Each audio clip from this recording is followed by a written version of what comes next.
How are we to explain these trends to our electorates, to our people, and above all, to our children? Shall we tell them that this is the new normal, that might makes right, that the strong may seize what they want because they can, that they can kill with impunity because they can, that they may pollute, wage wars, and trample on international law just because they can?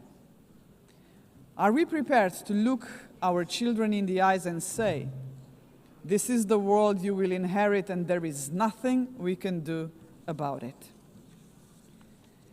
With the adoption of the Pact for the Future last year, we have charted a path toward a stronger, more forward-looking United Nations.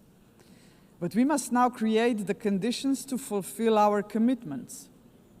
One way forward is to establish a permanent advocacy network to give the Pact unconditional, sustained political support. To this end, I propose the creation of a global forum for the future, an inclusive movement of states committed to multilateralism, mutual respect, and the defense of our shared vision. A movement determined to stand up for the Pact and drive its implementation at every level. As states consider how to implement the Pact for the future, some solutions may be seen as inconvenient today, but in the long run, ladies and gentlemen, they are not optional. They are systemically necessary. The first example is the reform of the Security Council. We all recognize that it is the principal organ entrusted with the maintenance of international peace and security. But what it is not, and must never be, is a body that stands above international law to defend the interests of some at the expense of others. Jus cogens norms must be safeguarded as a matter of principle. If the prohibitions against genocide and crimes against humanity are accepted as jus cogens norms, can any permanent member claim a legitimate veto right in such circumstances?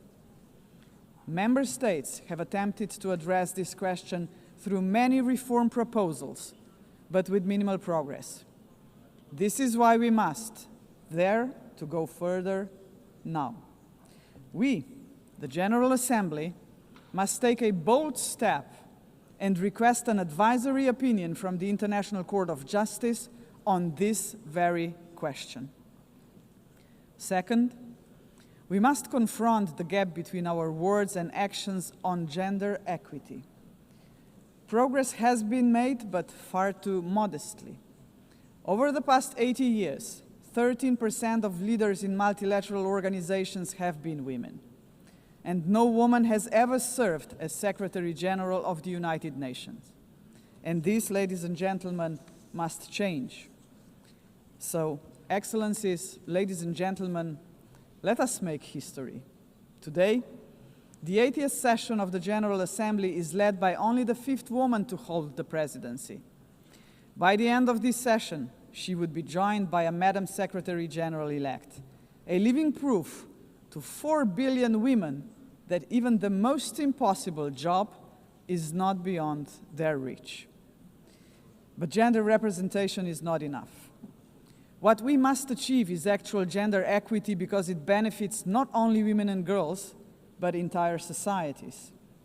True equity requires systemic change, and so women's empowerment must remain at the heart of our global agenda.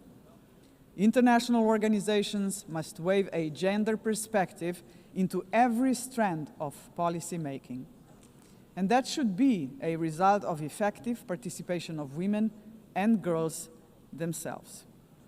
Electing a Madam Secretary General would be historic, but it must only be the beginning of a much deeper transformation. Madam President,